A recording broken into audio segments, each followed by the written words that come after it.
ആരോഗ്യത്തോടെ ഇരിക്കാം. മികച്ച പരിചരണം ഞങ്ങളുടെ ഉറപ്പ്. Shoranur medical trust, Shoranur. തിരുമിറ്റക്കോട് 6 പേർക്ക് തെരുവു നായ്ക്കളുടെ കടിയേറ്റു. 2 നായകളിൽ ഒന്നിനെ ചത്ത നിലയിൽ കണ്ടതോടെ കടിയേറ്റവരുൾപ്പെടെ പേവിഷബാധ ഭീതിയിലായി. കടിയേറ്റവർ തൃശൂർ മെഡിക്കൽ കോളേജ് ആശുപത്രിയിൽ ചികിത്സ തേടി.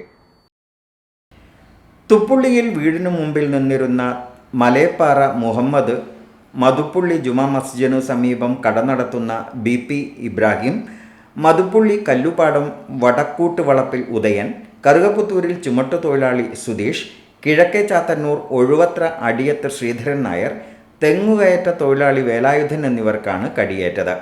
തിരുമിറ്റക്കോട് കിഴക്കേ ചാത്തന്നൂർ, പെരിങ്ങന്നൂർ, മതുപ്പുള്ളി, അകിലാണം, കറുകപ്പുത്തൂർ, പെരിങ്ങോട് തുടങ്ങിയ പ്രദേശത്തായിരുന്നു തെരുവ് നായ്ക്കളുടെ ആക്രമണം. മതുപ്പള്ളിയിലെ നായയ്ക്ക് പേവിഷബാധയുള്ളതായി നാട്ടുകാർ പറയുന്നു. ഈ നായയെ വൈകുന്നേരത്തോടെ പാടത്ത് ചത്ത നിലയിൽ കണ്ടെത്തി. പാടത്തുണ്ടായിരുന്ന കന്നുകാലികളെയും തെരുവു നായ്ക്കൾ കടിച്ചതായും സംശയിക്കുന്നുണ്ട്.